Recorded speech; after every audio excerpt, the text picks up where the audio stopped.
welcome to Parent and Teacher Working Together. I'm so glad to have you here with me today.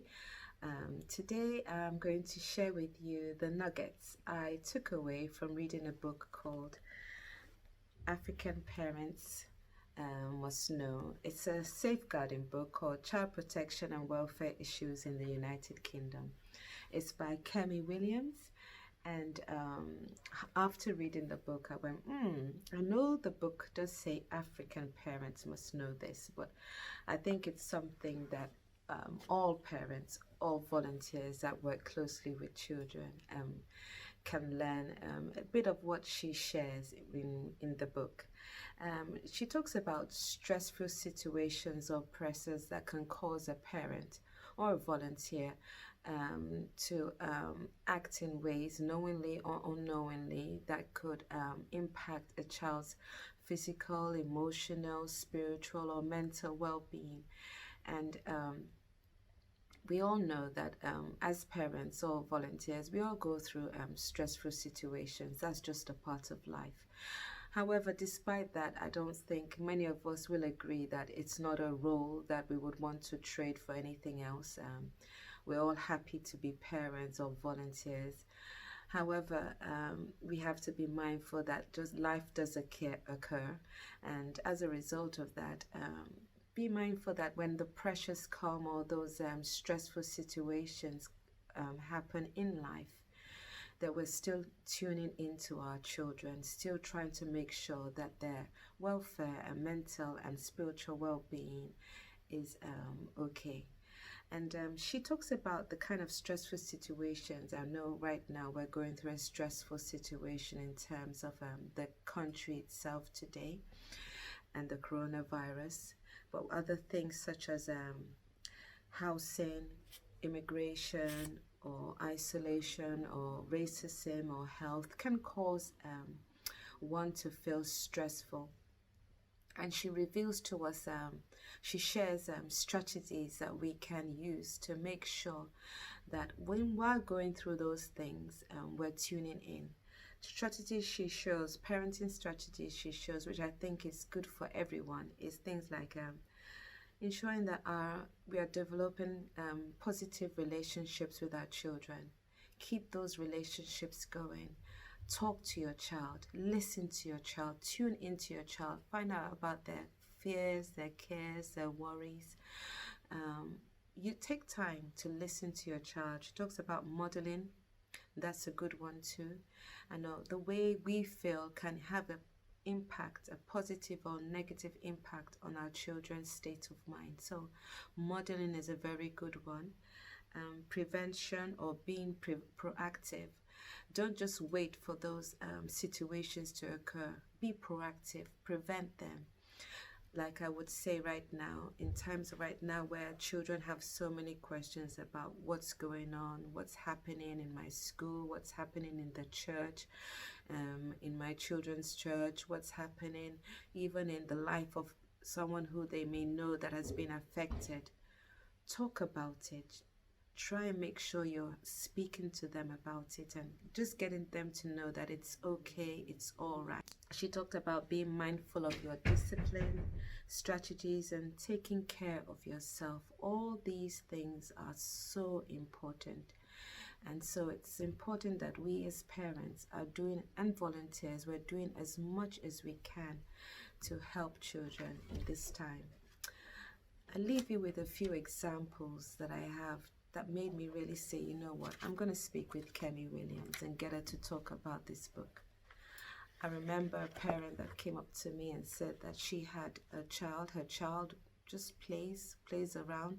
I mean, in terms of she goes outside and plays, she runs with her neighbors' friends, and then one day she heard that the neighbor's friend had one of the children had tried to molest their children.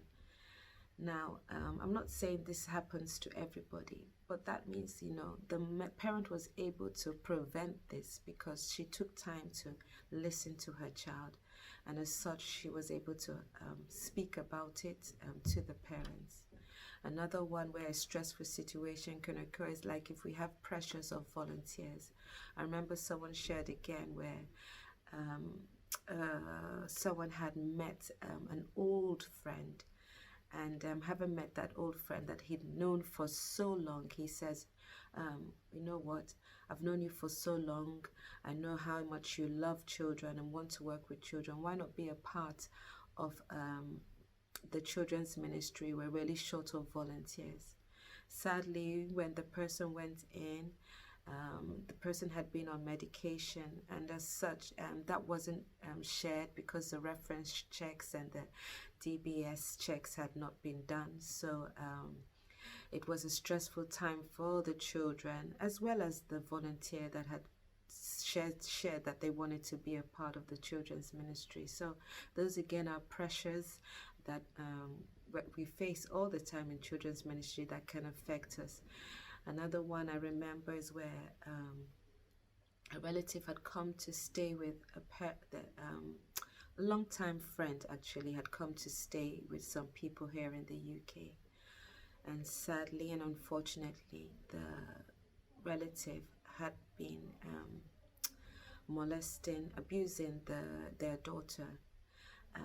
Sadly, the parents weren't able to find out about this until the child was much older. And again, I say again, life does happen, stresses does happen, but it's important that we tune into our children. Remember the parenting strategies I shared, they're so important. Take time, if you can, to order this book. So I'm going to leave you with the interview I had with Kemi, and enjoy. Once again, you can watch the full interview on ManthanoCMT on all our social media platforms. And if you go to the comment section, you'll see a link on how to also watch the full video. So let's learn together. Remember, we're here to serve, support, equip, value, resource you, and empower you. Bye for now. Hello. Hello. And welcome to Parents and Teachers Working Together. So Thank nice you. to have you with us today. Thank you. It's nice to be with you. Yes, and do you want to start by introducing yourself? Well, my name is Kemi Williams. For the purpose of our interview and for what we're doing here today, I'm a safeguarding and child protection consultant, social worker, and a trainer. Okay. Yes, and you didn't mention that you happen to be a writer, An author. an author of this beautiful book, which I have read. African Parents Must Know: Child Protection and Welfare Issues in the United Kingdom. Yeah. Yes, I wrote the book. Yeah. You wrote the book, and having read the book, I said, wow, this is a wonderful book. It had so many interesting nuggets which I could take away. And I thought, you know what, I'm going to get you and have an interview with you. Do you want to tell me why you wrote the book? Okay, I worked as a social worker for many years before I read the book. And I think it got to a stage in the social work. I was working in child protection, and it got to a stage where I felt African families had become overrepresented in the child protection arena and the looked after children arena, and even in children that were youth offenders. I felt there were too many African families that were coming to the attention of the local authority for child protection and child, welfare issues that could have been prevented if they had got the right support and right help before things got really bad. So that was the mind. That it was on the basis of that I thought, a good book would probably be a very good resource and help more families before they get to this stage of coming to the attention of the local authority. To be honest with you, it was meant to be a small book. It was meant to be a small book touching on a few issues. But the more I sat down, the more I wrote, and it just got bigger and bigger and bigger until it became a 15-chapter book. Very interesting one. Yeah. Yeah. And you said there were many things that you wished parents knew that could have prevented a lot of the issues from that they found themselves in. What kind of things do you wish they had known? What kind of things did you see that kept on coming up in terms of cases? Okay. What were the common issues? you'd have to read my books, the whole spectrum, because they were all common. Everything that I wrote in there were common. But for me, I think I began to recognize that African parents were not prepared for their life in the UK. Life is stressful enough. Being a human being is stressful enough. Talk less of being a parent. Then when you're a parent that has moved to another country, another culture, there's a whole new kind of stress and stressors and pressures that you then have to face that people are not prepared for. People come, they have this picture of, oh, it's going to be a better life for me, just going to UK or wherever, getting out of Africa is going to be a better life for me. And that's the mindset with which many parents came to the UK. So then they have come here and then they have to face all these challenges. Yes, the realities that they're faced with. Some have immigration issues, housing issues, employment issues, all sorts of issues, even communication issues, cultural barriers. So those are the things that a lot of parents are not prepared for. The isolation, the loneliness. People don't envisage those to be, things that they would have to deal with when they come to a new country, a foreign country, where they have to deal with all sorts of issues, even discrimination, subtle or not subtle. People face all these challenges and they are really not prepared. So my my thoughts was, let's see how can we prepare parents?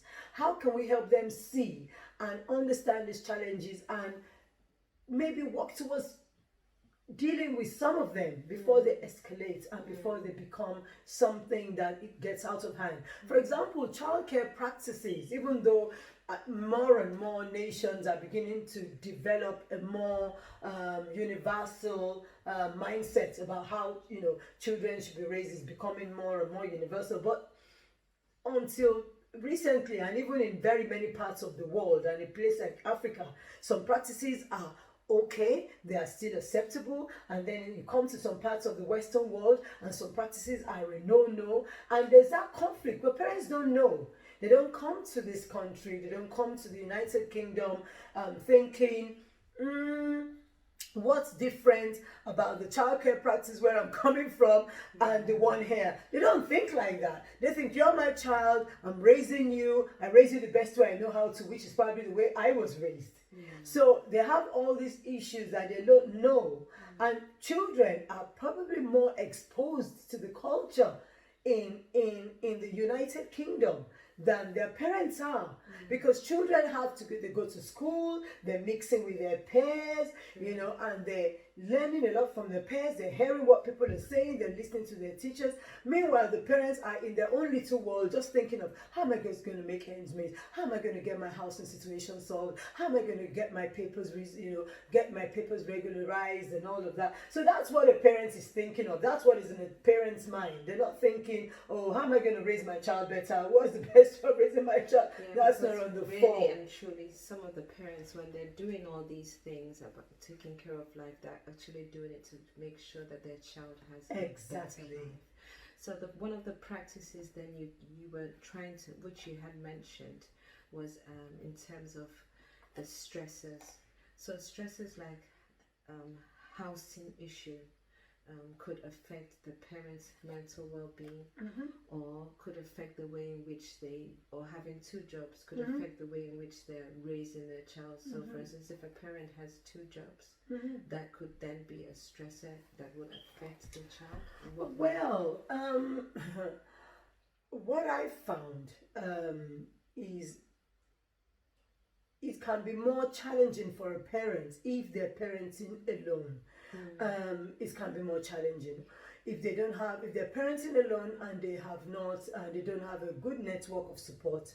It can be more challenging to raise children, because, for example, if it was a two-parent family, you'll probably be able to share the care, juggle oh, dad works late, so dad can go pick the children, drop off the children, and then it makes things a bit easier.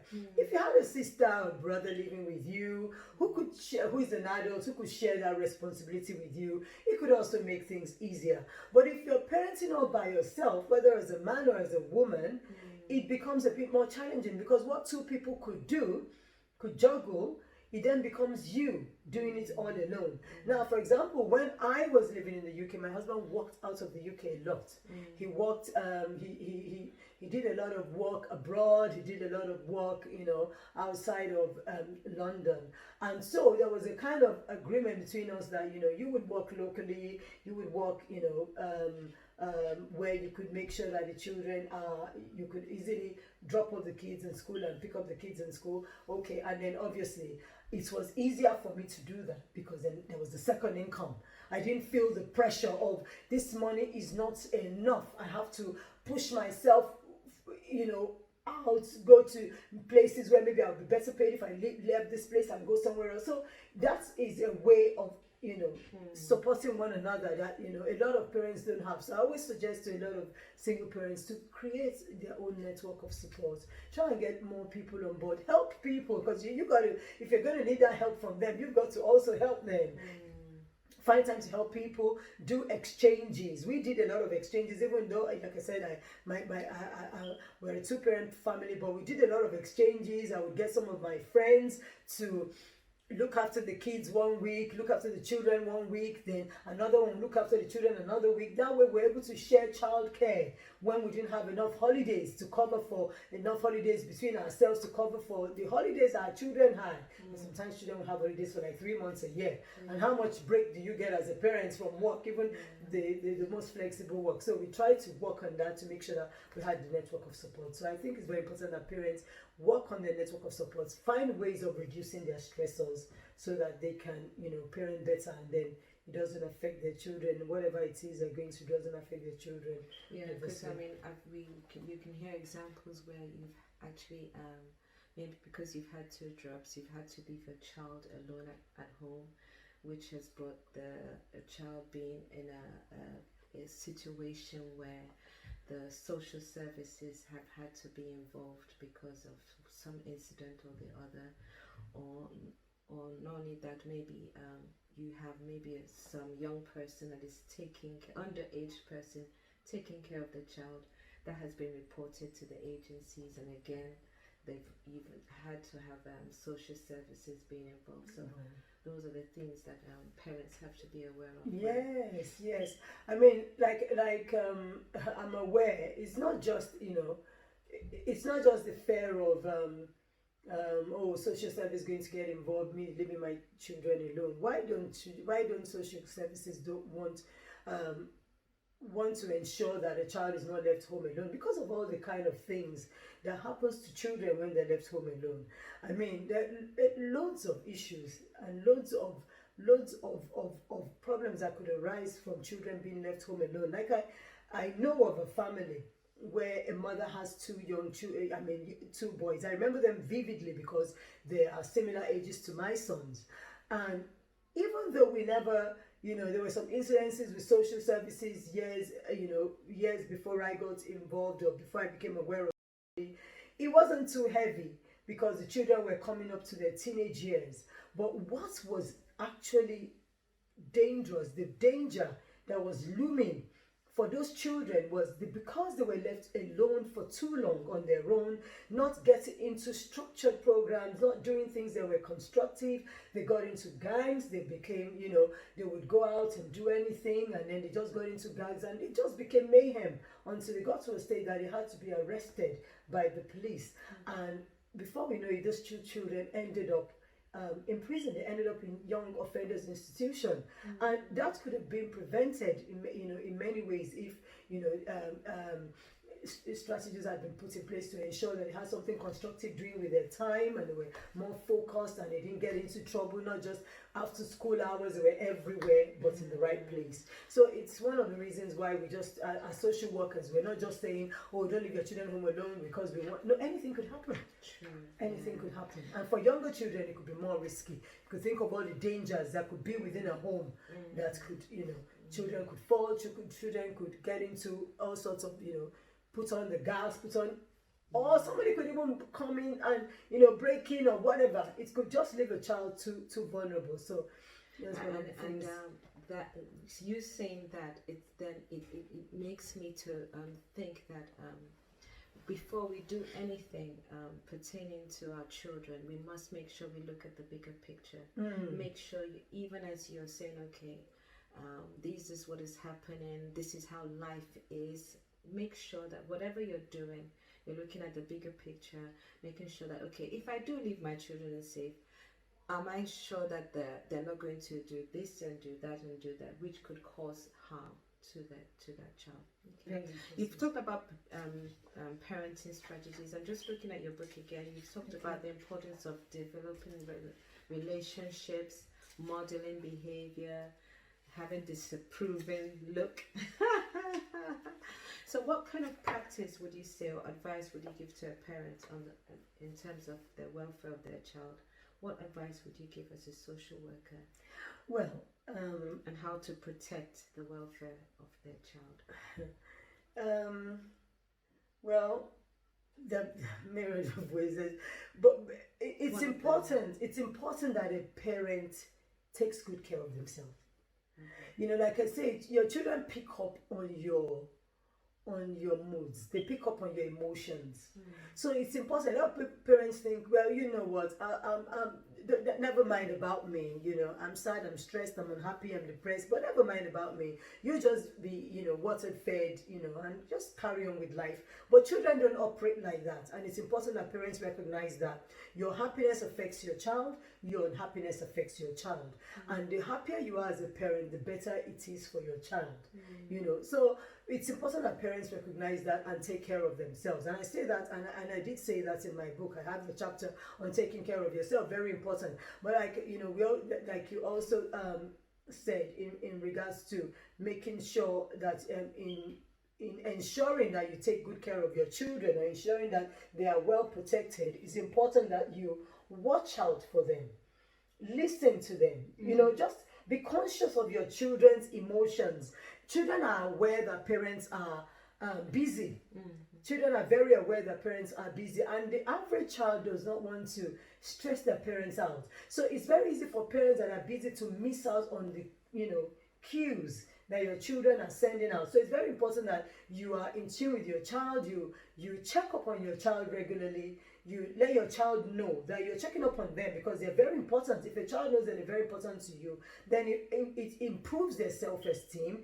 It makes them understand and know that they are well valued and that they matter, and that if anything was to happen to them, you would talk to you. They can talk to you, and you would be interested in knowing. So creating that kind of safe environment between yourself as a parent, between you and your child, you creating that for that child is very, very important, very, very key. And I wouldn't say just for parents alone, I'd also say for volunteers or teachers that work in the children's ministry. When you create that environment where a child can trust you, or so if you create that build those positive relationships, so that even if they cannot confide in their parent for one reason or the other, they can approach you and say, this is what is happening, and know that you have their back and are interested in what's going on in their lives too.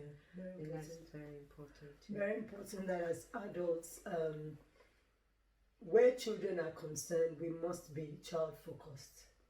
We must be child focused. We must think of the child's needs. We must think of what is going on for the child. It's important that we have that child focus, because sometimes we're just too adult focused. And we need to bring our gaze back to the little ones and understand that they're very important, and they do matter. And I think that's the when you for child protection issues, they always say that no matter what's going on, the child is the most important person in the case. So the child's welfare is of the paramount consideration. In every case regarding a child, the child's well-being is of the paramount consideration. So even if whatever the implication may be for the parents, for whoever else, it's the child's welfare that must be of paramount consideration. And that then is the beauty as to reason why, unfortunately, when we talk about social service, there's for us, I mean, especially for Africans, you just have this mental picture. Oh, with social services, oh, my child is going to be taken away and I won't see my child ever again. I think that's a picture we have of social services. But would you, having worked in the social service environment, would you say that really is the picture? Well, I have dealt with social services people because of my profession as a nursery manager, and one thing I have seen that they have tried to do within the social services is that, despite the fact that the child is the most important person, they still want to try and make sure that they work with the families. Yes, because it's children and their families. Ultimately, we want to keep families together.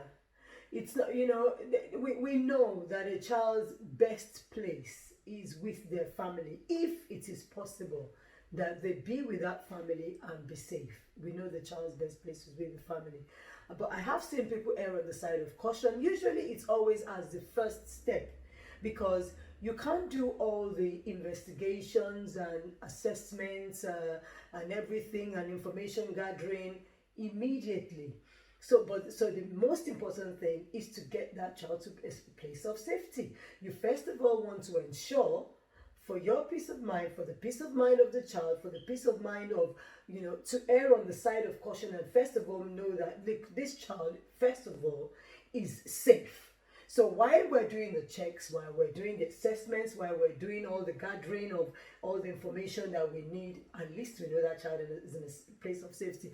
But for many parents, and who wouldn't be shocked? For every parent, the first thing you hear is that this child is going to be removed. I think I've never had it happen to me, but I can imagine as a mother what that would mean, or as a parent, what that could mean. Even as a teacher. Yeah. So, for instance, if you do hear that, okay, this child, a child confides in you, you're thinking, oh my goodness, but I know the parents. Should I not tell social services? Should I not tell anyone? Because if I do, the child is going to be taken away from their parents. But then that is the wrong thinking. We must always try to remember, especially for those that work with children, that the child comes first. The child's needs come first. Like you said something very significant. It is very possible to be thinking of the parents. It is very possible to think, but I know them, but you can't afford to think like that, especially when a child maybe has disclosed something that probably implicates the parents. You can't afford to think like that. We must always think of what is this child's well-being is the most important. This child's safety right now is what we need to guarantee first, and safeguard first before we start looking at every other thing. So yeah, that approach must be emphasized and must be clarified with everybody that works in the child protection field, everybody that works with children. They need to be child focused. They need to be child focused. Well, thank you very much. Once again, your book was African Parents Must Know Child Protection and Welfare Issues. And how do we get a copy of this book? It's on Amazon. You can order it on Amazon. Yes. All right. Okay. Yes. Thank you. You're welcome.